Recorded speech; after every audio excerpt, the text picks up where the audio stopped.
RRI mempersembahkan Kita Indonesia.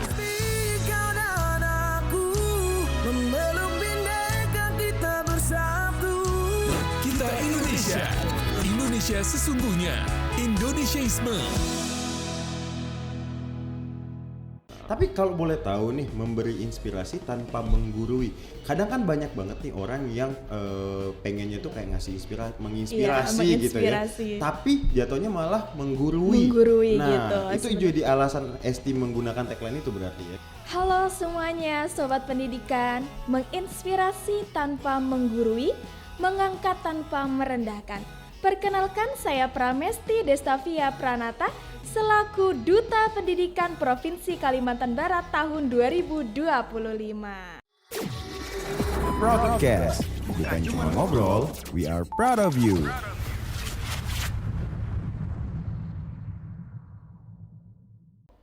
Dipandain Kita Indonesia bersama Esti selaku Duta Pendidikan Pontianak Kalimantan Barat. Provinsi Kalimantan Barat. Kita bakalan ngobrolin banyak hal barengan Esti, tapi sebelumnya kita perkenalan diri dulu. Esti boleh dikenalin dulu. Ini sebagai apa nih Duta Pendidikan? Halo semuanya, Sobat Pendidikan. Menginspirasi tanpa menggurui, mengangkat tanpa merendahkan. Perkenalkan, saya Pramesti Destavia Pranata selaku Duta Pendidikan Provinsi Kalimantan Barat tahun 2025. Keren. Itu tagline-nya ya kemarin ya? Yeah. Oh, itu memang disiapin pas grand final kayaknya tuh. Baru sih. Baru banget nih. Keren. Tagline pribadi gitu Tagline Bang. pribadi. Ya. By the way, gimana nih Proker selaku Duta Pendidikan Kalimantan Barat? Oke, sejauh ini kemarin Esti memang mengambil prokernya itu 1 gadget sejuta ilmu, Bang. 1 gadget sejuta ilmu? Iya. Waduh. Seperti zaman sekarang kan apa-apa sosmed nih ya, Bang. Oh, saya sosmed banget juga betul. nih kebetulan nih ya. Terus kita tuh sebenarnya kalau mau memulai sesuatu jangan dari yang besar, tapi dari yang sederhana dan kecil dulu gitu. Maksudnya kayak gimana tuh? Memulai belajar kah atau belum memulai apa nih? Oke, dulu Esti itu sebenarnya bukan anak sosmed, Bang. Oh, sangat gitu. takut main sosmed. Kenapa takut main sosmed? Karena banyak pandangan orang gitu, terus sangat takut dengan komentar orang gitu. Nah, dari situ setelah Esti mencoba hal baru dengan menjadi duta ini, jadi salah satu tantangan diri untuk bisa memulai hal baru yang sederhana dulu dari sosmed gitu.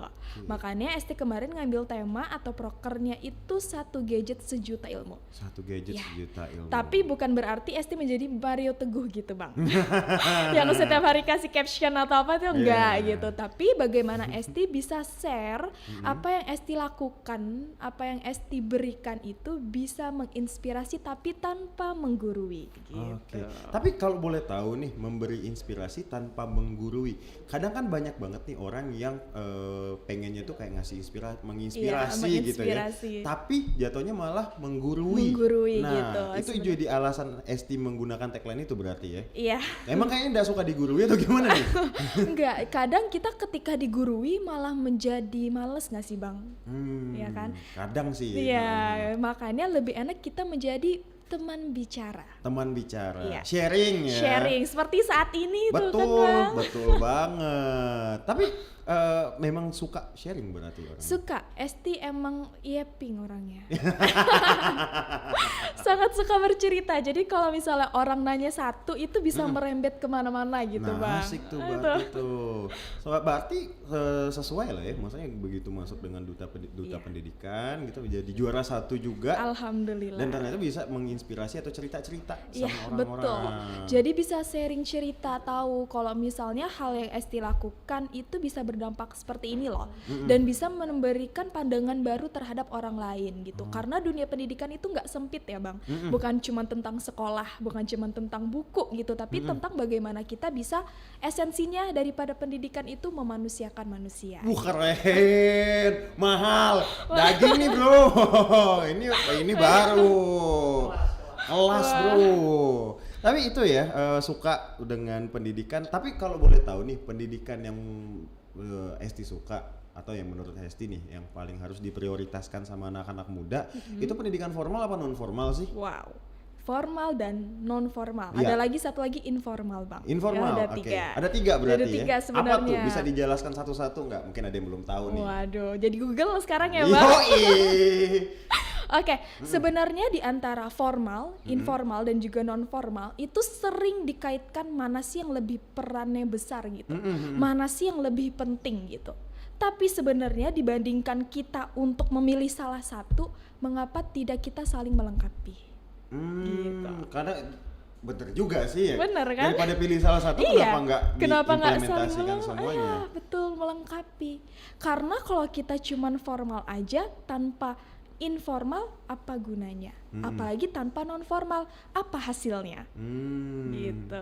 Ujungnya tahu teori doang ya berarti. Tahu ya? teori aja, makanya pendidikan itu sebenarnya bukan cuma teori tapi prakteknya juga gitu. Makanya esensi daripada pendidikan itu ya memanusiakan manusia.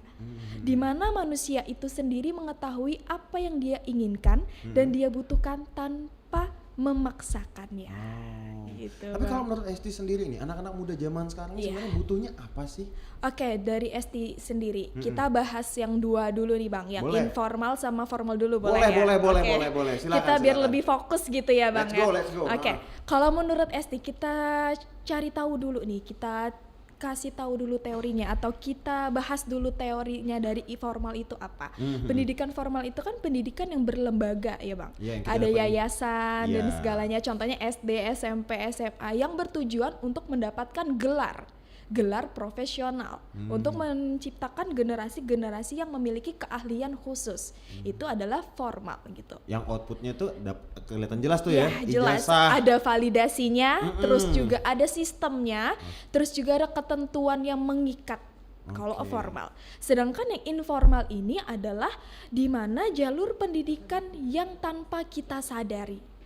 Artinya apa sih gitu? Yang kita nggak sadari. Ya, Maksudnya biasanya informal itu tanpa disengaja Bang. Bukan yang kita bener-bener duduk mau belajar pakai buku.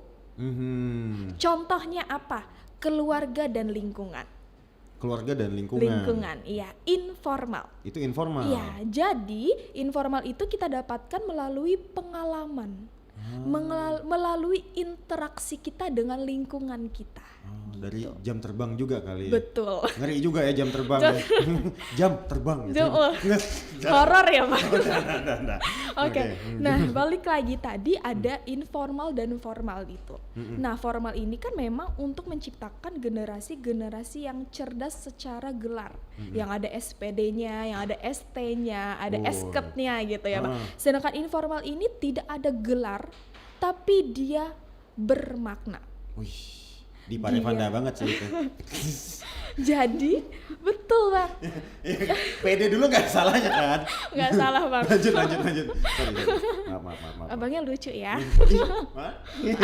Jangan gitu. Di mana? Oke. Lanjut Esti. Ini salah satu contoh dari informal Pak. Kita bisa tahu, bisa baca karakter orang. Gitu. Jadi informal ini melengkapi formal. Formal tanpa informal itu sia-sia.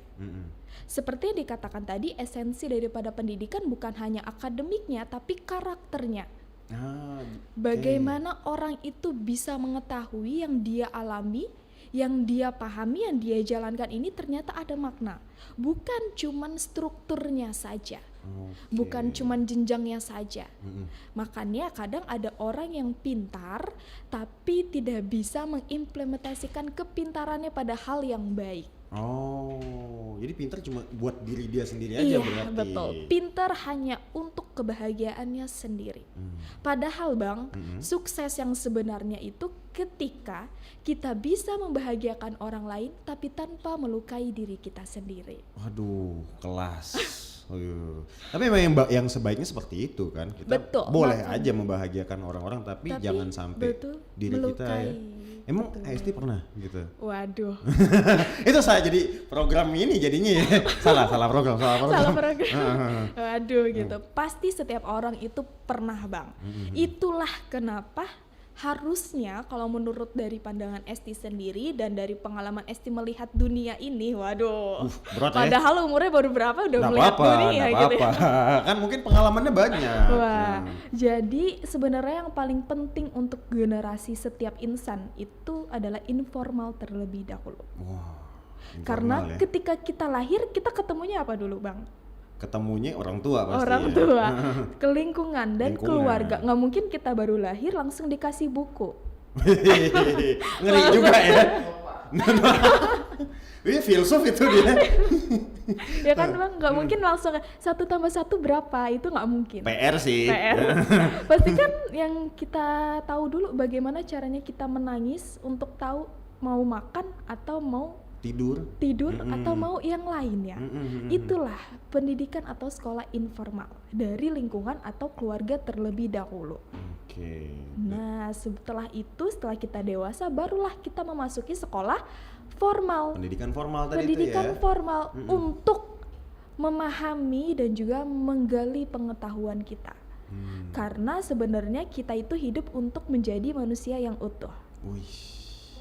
Jadi lebih ke wawasan ya kalau di wawasan. pendidikan formal. Tapi tuh. sebenarnya komponen daripada manusia utuh itu nggak cuma pengetahuan loh Bang. Apa tuh? Jadi komponen manusia utuh tuh apa? Iya, itu? manusia dikatakan utuh itu karena dia telah lengkap antara informal dan formalnya. Karena harus ada 3 komponennya Bang. Tahu nggak Bang? Apa tuh? Apa tuh? Tebak-tebakan jadinya. Ada 3 Bang. Jadi yang pertama itu kognitif, dari pengetahuannya terlebih dahulu. Kognitif dulu. Dari pemahamannya dulu. Itu. Lalu yang kedua apa? Afektifnya Bang. Afektifnya. Afektifnya? Afektif tuh gimana? Sikap atau perasaannya. Kita Feel kan ya? manusia kan nggak mungkin mati rasa gitu ya Bang ya. Nggak mungkin. Oh, tidak mungkin. Iya, itulah karena kita pendidikan harus ada kognitif, harus ada sikap atau perasaan, dan yang terakhir adalah psikomotorik. Oh, tangan. Yes, keterampilan atau gerakannya. Jadi nggak cuman bicaranya saja, tapi apa aksinya, apa tindakannya. Oh, cuman ngomong-ngomong doang Iya, nggak ada aksi ngomong, percuma juga ya. betul, katanya Omdo berarti dia, omong doang. Zaman sekarang ya Bang. Itulah makanya dikatakan sebagai manusia yang utuh harus lengkap 3-tiganya, antara afektifnya, kognitifnya, dan juga psikomotoriknya. Itu dari mana? Dari sekolah informal dan juga formal. Dari sekolah formal dan informal. Ibarat kata gini Bang, formal itu strukturnya tadi kan, terus informal itu maknanya. Ketika kita kombinasikan, terciptalah sebuah profesional. Oke. Iya, Jadi kita gitu. udah tahu teorinya, Betul. tahu gimana cara kita bersikap dan punya jam terbang. Itulah ya menjadikan kita manusia utuh tuh. Manusia utuh begitu. Pinter gak? Pintar. Masya Allah. Lulus ya? Lulus sore. Foto dulu. Oh, lulus. Pas-pas ya, pas-pas KKN. Jadi kemana-mana jadinya. Nah, balik lagi ke tema kita Indonesia, podcast kita Indonesia. Kalau menurut Esti sendiri nih, kalau anak-anak muda zaman sekarang tuh yang mereka butuhkan sebenarnya apa sih? Apakah pendidikan formal kah, atau pendidikan informal, atau pendidikan non formal? Oke, kalau untuk yang utama saat ini, kalau menurut Esti, dari pandangan Esti, yang pasti informal dulu. Karakternya dulu, bagaimana dia bisa berinteraksi gitu. Setelah itu baru bisa beranjak ke yang formalnya, bagaimana untuk bisa menggali yang sudah dia miliki. Kalau pendidikan informal dulu kan berarti karakter ya? Karakternya Apakah dulu. anak-anak muda zaman sekarang kesulitan untuk menemukan karakter dia sendiri? Atau Oke. gimana? Bukan lebih sulit menemukan karakter, tapi menempatkan karakternya Bang. Oke.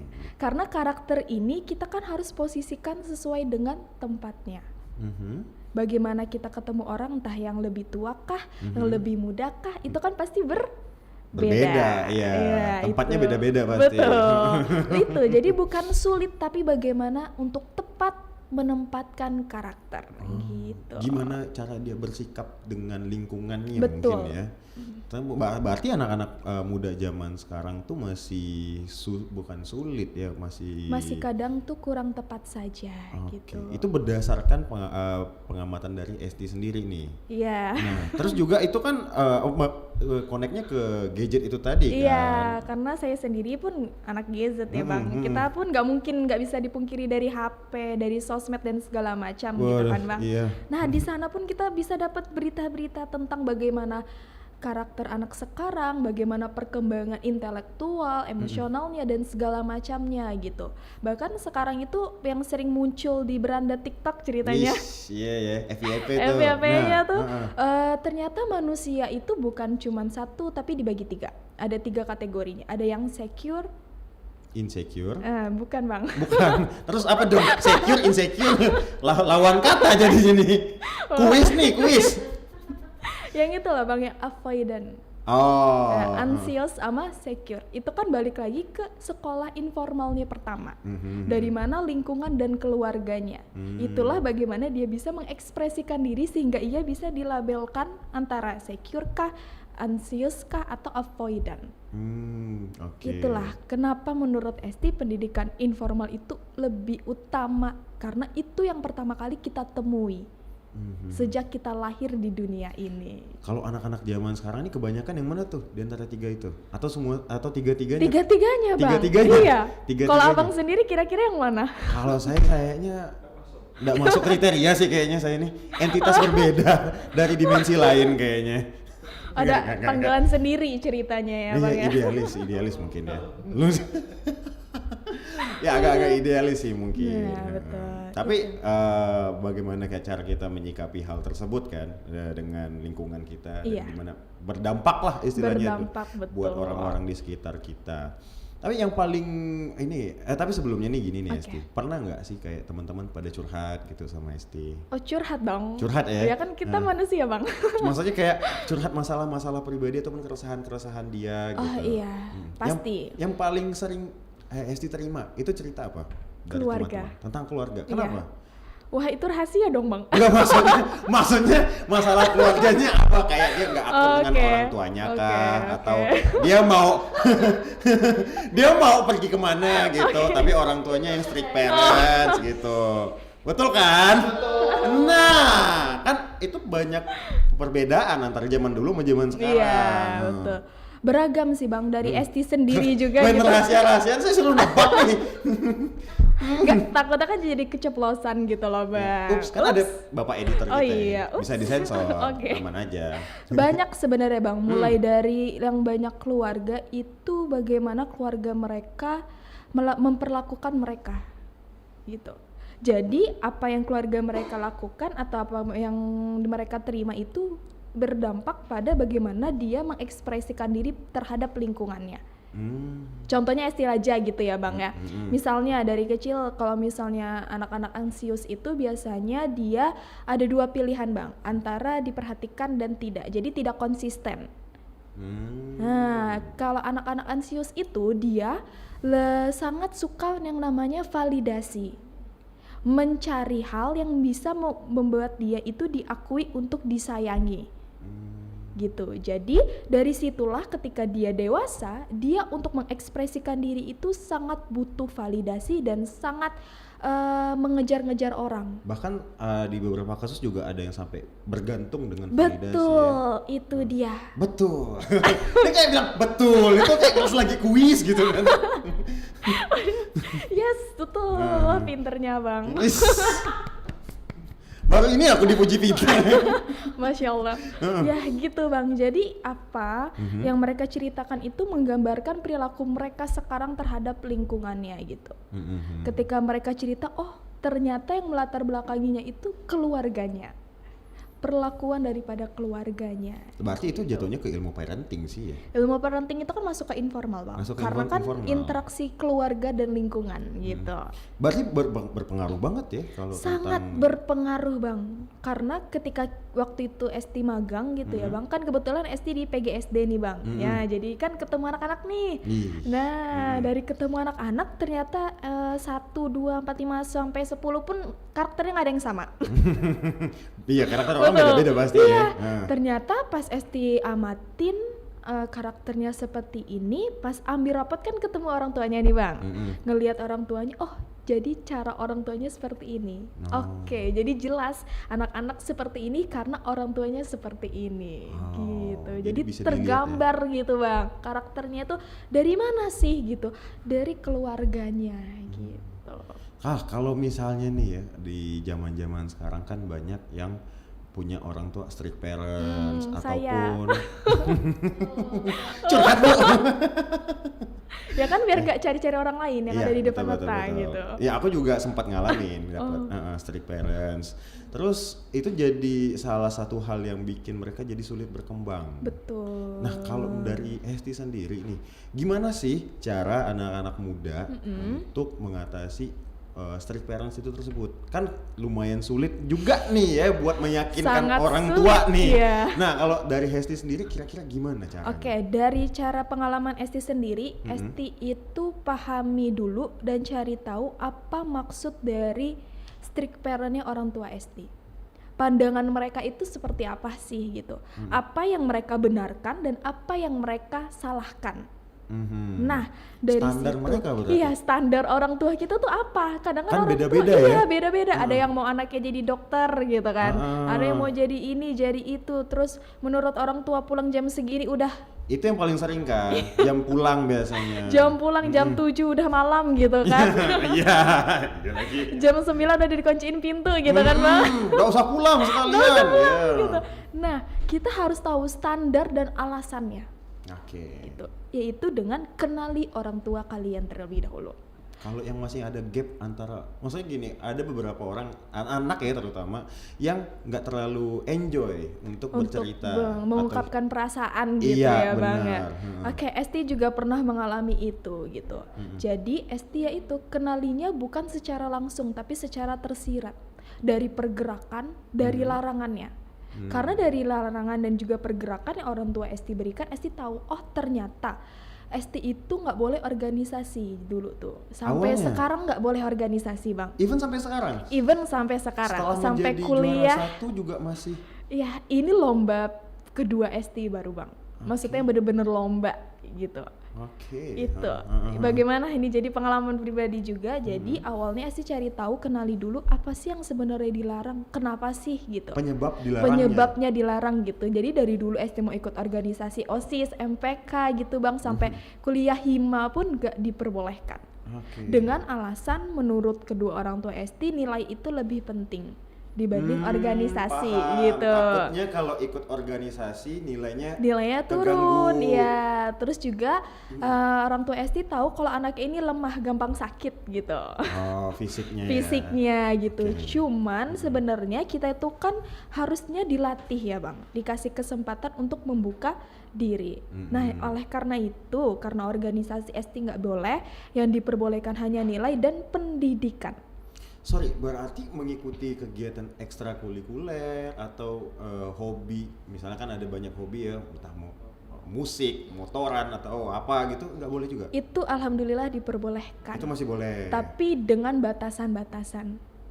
Oh, sesuai ACC ya? Iya, betul. Tergantung ACC ya? Betul, tergantung ACC. Dulu itu Esti, kalau SMP ikutnya Paskibra. Terus SMA itu Esti ikutnya tari. Itu pun ada batasan jamnya. Gitu, ada batasan jam dan juga latihan. Biasanya kita latihan tiap hari gitu, apalagi kalau mau lomba itu kadang ada batasannya. Kalau udah nggak boleh ya nggak boleh. Maupun besok kamu turun lomba, kalau hari ini nggak boleh latihan ya nggak boleh.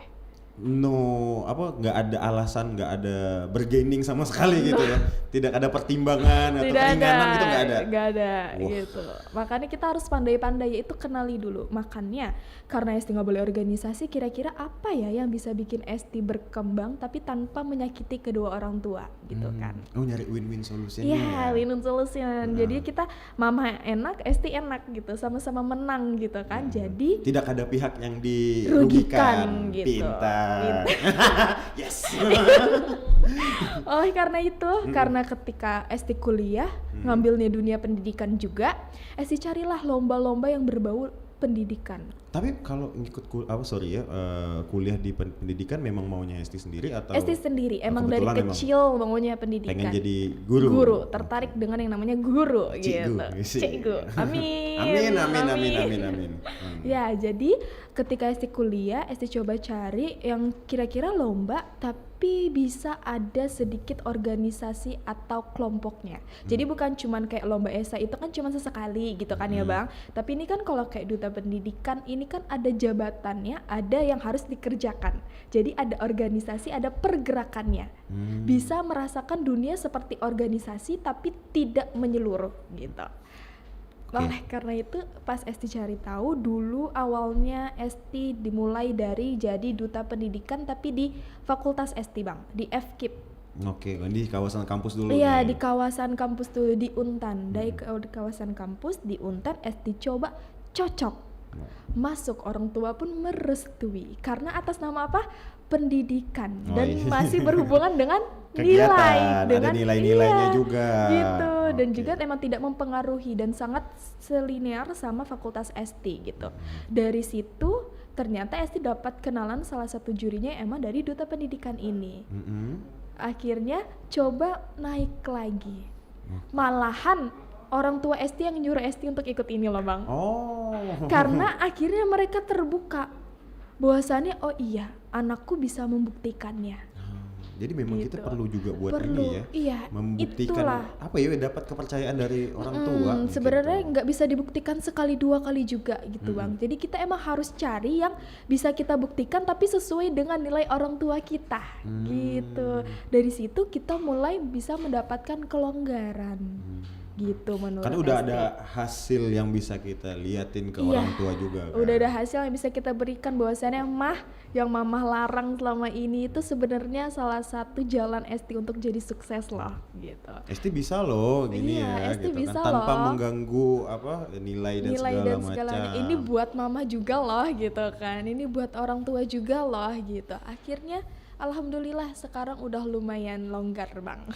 Oke, itu bisa ditiru ya buat teman-teman semua yang mungkin punya strict parents gitu kan, bingung gimana sih supaya bisa tetap berkembang tapi nggak menyakiti perasaan orang tua, nggak ada pihak yang dirugikan. Nah ini Hesti bisa kamu contoh nih caranya tuh ya. Tapi balik lagi ke tema kita nih di hari ini, aku tuh pengen nanya soal ini, isu-isu yang anak-anak zaman sekarang yang tentang mental health, dikit-dikit mental health. Nah tanggapan Hesti dulu deh.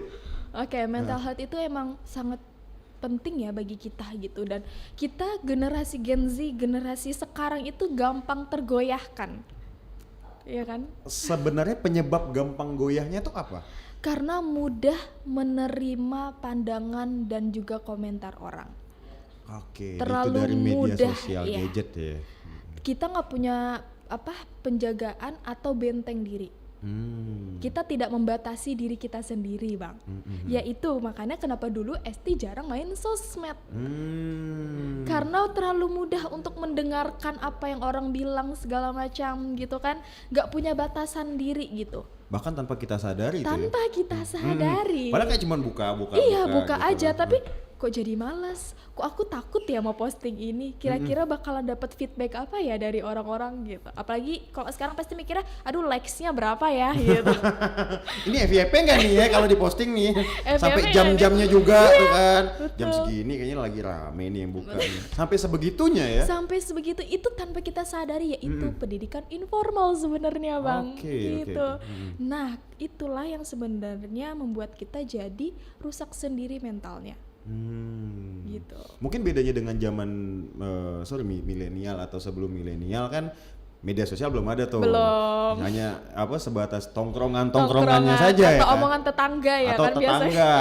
Paling kalau yang cowok ya paling enggak tuh ya tongkrongan lah. Tongkrongan betul. Kita kan ada rasa gengsi juga Betul. tuh kalau kitanya cemen sendiri istilahnya ya, yang lain udah pada tangguh-tangguh, kitanya yang gampang dikit-dikit ngambekan, dikit-dikit ini baper gitu ya Bang. pasti kan diceng-cengin sama yang lain. Itu secara nggak langsung ya berarti? Secara nggak langsung. Oke. Diri kita tuh emang gampang terpengaruh Bang. Apapun itu yang barusan lewat aja tuh bisa jadi terpengaruh. Tiba-tiba kita jadi salting kah, salfok kah gitu. Kok relate ini? Kok relate ya ya kan? Apalagi tiba-tiba kayaknya lagi sedih kok tiba-tiba TikTok isinya sedih semua gitu kan. Kalau lagi happy isinya happy semua gitu. Apalagi tren-tren zaman sekarang ya Bang. Betul. Nah, kalau masalah tren zaman sekarang tuh kan kayak belakangan ini ada tren yang kalau aku pribadi menganggapnya itu kurang banget. Oke, yang mana tuh Bang? Banyak nih. Yang garis-garis. Oh, yang ya. dari Iya, yang garis itu okay. ya. Nah, tapi itu kalau dari tanggapan aku pribadi, kalau tanggapan Hesti gimana? Sama, Esti awalnya nggak tahu Bang, ini apa gitu kan. Esti kan? mikir, wah ini booming kayaknya, oh cuman garis-garis aja gitu. Terus setelah Esti cari tahu, ternyata berarti begini nih ya. Berarti begini. Dan sepertinya masih banyak yang salah paham.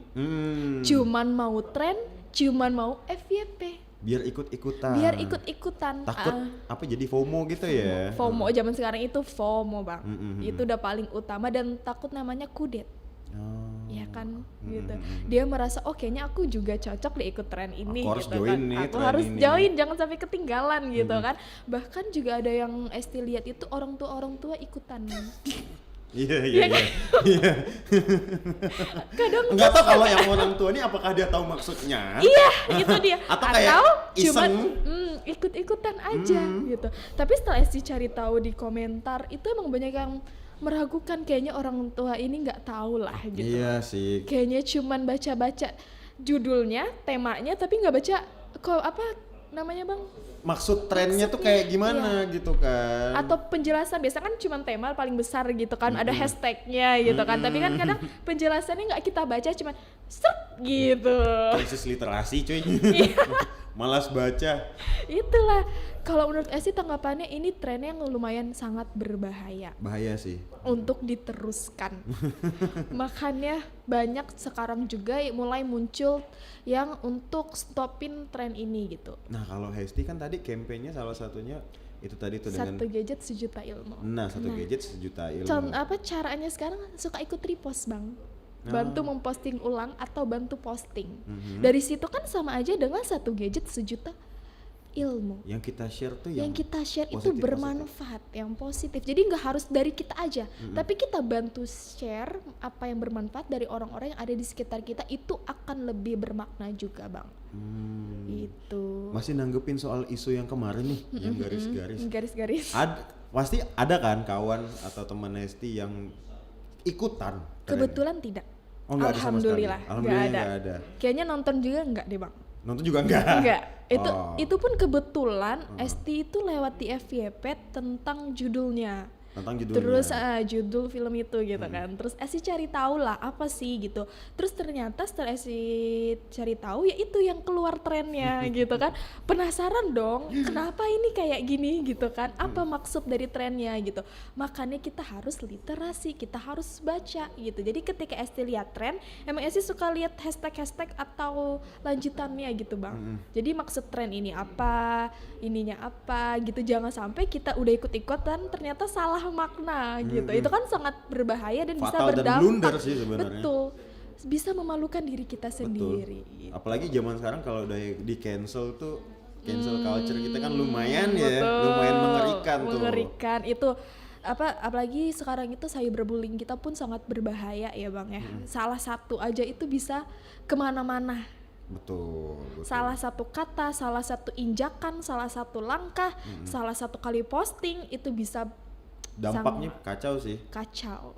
Bisa kemana-mana. Nah kalau dari Hesti sendiri gimana tuh caranya buat mengatasi yang namanya cyberbullying dan juga tren-tren yang maksudnya yang kayak nggak penting ataupun nggak bermanfaat gitu. Bukan cara buat mengatasi itu gimana? Caranya kalau dari Esti pribadi sebenarnya sama lah kayak orang-orang, yaitu punya penjagaan diri atau boundaries diri gitu. Boundaries diri kita seperti apa, sejauh apa diri kamu akan posting diri kamu di sosial media. Personal branding kamu itu ke arah mana? Gitu. Kalau zaman sekarang itu kan banyak yang punya second account sampai 3 sampai 4 gitu. Iya. Yang public ngepostnya gini-gini ya kan. Second account ngepostnya beda lagi. Nih, ya kan di WA beda lagi. Fake account buat ngepoin beda lagi. Aduh. Pengalaman nih kayaknya. Tahu banget kayaknya saya nih. Wow. Jadi kalau misalnya itu punya penjagaan diri, misalnya personal branding kamu, apa yang mau kamu tunjukin dan apa yang mau kamu jadi konsumsi pribadi gitu. Ketika kita punya makna diri, ketika kita punya penjagaan diri, kita tahu kita harus melangkah kemana. Itu simpelnya kenali diri sendiri. Keren. Ini memang harus kenal diri sendiri dulu sebelum mengenal yang lain-lainnya. Iya, betul. Oke. Terus kira-kira ke depannya nih dari Esti sendiri pesan buat anak-anak muda yang ada di Kalbar ataupun yang lagi nonton kita atau dengerin kita nih di hari ini, ada nggak tuh? Ada banget. Silakan. Okay. Closing statementnya dari Esti, Duta Pendidikan Kalbar 2025. Silakan. Oke. Halo sobat pendidikan. Jadikanlah pendidikan kalian hal yang bermakna dari hal yang kecil. Belajar atau berpendidikan bukan hanya tentang meja, bukan hanya tentang di mana kamu berada, tapi bagaimana kamu belajar. Jadikanlah setiap tempat, setiap orang, dan setiap pengalaman sebagai guru bagi hidup kamu. Keren, itu dia. Esti 2025. Oke lah kalau kayak gitu, terima kasih buat kamu yang sudah nonton ataupun dengerin podcast kita di hari ini, yang udah nonton sampai habis. Jangan lupa di share, jangan lupa di like juga kalau ini bermanfaat, dan pastikan semua orang tahu apa yang udah kita obrolin hari ini. Kalau gitu Dipa Revanda pamit, sampai ketemu lagi di podcast berikutnya. Bye bye. Broadcast, bukan cuma ngobrol, we are proud of you.